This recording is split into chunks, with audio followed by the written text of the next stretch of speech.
Dear students, in this video I am going to discuss about goods and services as well as types of goods. First of all, let's have a look at meaning of goods and services. Goods. Commodities which have physical existence are called goods. For example, food is a good. That means those commodities which are having physical existence, what we can see, what we can touch, are known to be goods. Just like food, what we eat is a good. Next one is services. Commodities which are intangible or do not have a physical existence are called services. For example, cooking is a service. So those commodities which do not have any physical existence, which are intangible, which we cannot see, which we cannot touch, are known to be services. And just like cooking, the process of cooking is actually a service. Now let us have a look at types of goods. First one, that is physical or tangible goods. So what we have studied earlier also, goods which have physical existence and can be measured are called physical, that is tangible goods. For example, mobile phone, television, ball, bat, and so on. Okay, so that means those goods which have physical existence, what we can see, what we can touch, and along with that, what we can measure. We can measure it in terms of numbers 1, 2, 3. So, those are known to be physical or tangible goods. Similarly, intangible goods, goods which do not have physical existence and cannot be measured cardinally, that is numerically or quantitatively, are called services. For example, education, cooking, and so on. So that means this is service itself, and we cannot see them, we cannot touch them. Also, we cannot measure them numerically. Cardinally, that means we cannot measure them in numbers, in any quantity, and these are known to be services. Now next one is non-economic goods. Goods which do not command exchange value are called non-economic goods. They are abundant in supply, for example sunlight, air, and so on. That means those goods which cannot be exchanged, which do not have any exchange value, and therefore they are known to be non-economic goods. They do not possess any exchange value because they are abundant in supply. There is no shortage or there is no scarcity of these goods, and therefore they do not possess any exchange value. For example, sunlight. Second one, that is economic goods. Goods which command an exchange value in the market are called economic goods, and they are scarce in supply. So these are those goods which are having an exchange value in the market.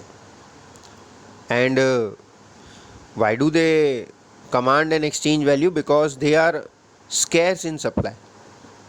In relation to their demand, there is a shortage or there is a scarcity of these goods, and therefore they are known to be economic goods and they possess an exchange value. Say for example, petrol. As we can see, the prices of petrol, they are going up or down day by day. So that is an example of economic good. Next type is durable goods. Durable goods can be used for a long period of time and repeatedly.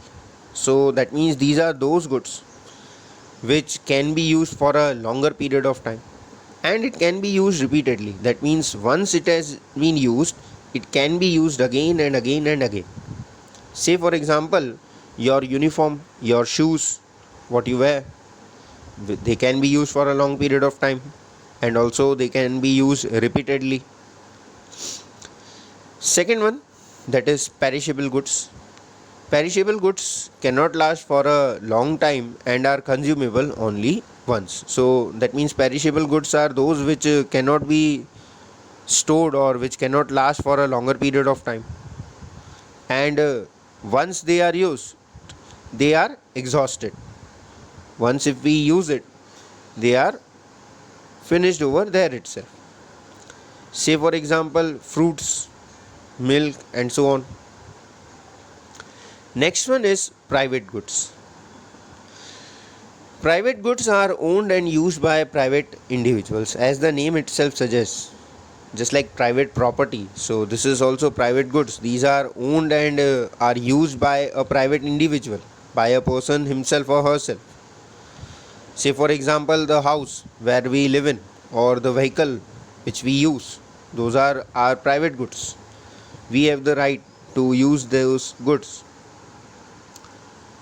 They possess the characteristics of excludability and competitiveness. That means these are such goods which, in order to own these goods, there is a competition amongst the buyers. One who buys them first, the goods belongs to him or her.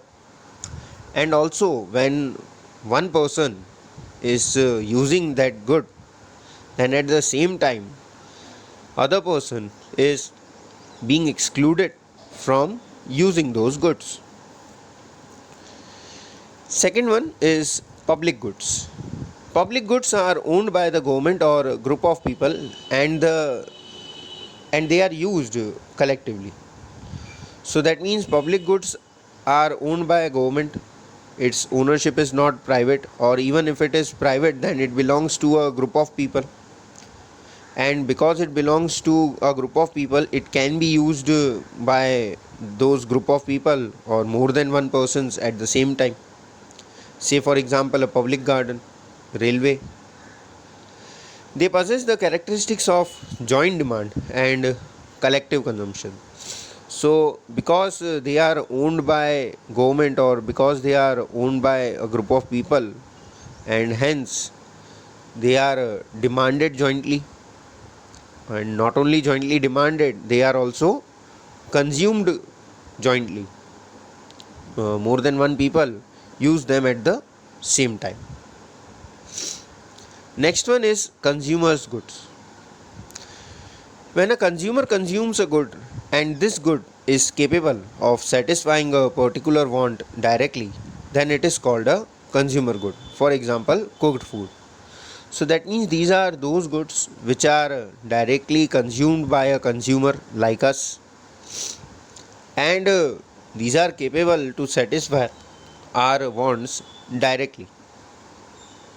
Just like, say, for example, if we are feeling hungry, so we can just buy a food packet and consume it. It is a consumer's good. Next one is producer's goods. When a good is purchased by a producer to produce a final good, then such a good is called producer's good. So unlike consumer good, a producer good is purchased by a producer and not by a consumer. A producer purchases these producer's goods, and why he purchases these goods? In order to produce a final good, and this final good can be used by a consumer to satisfy their want. So we may say that these are the goods which help in the production of a final good. Say, for example, machines which are used in factories, tractors which are used in a farm. These are such goods which satisfy human wants through the final goods and not directly. Thank you.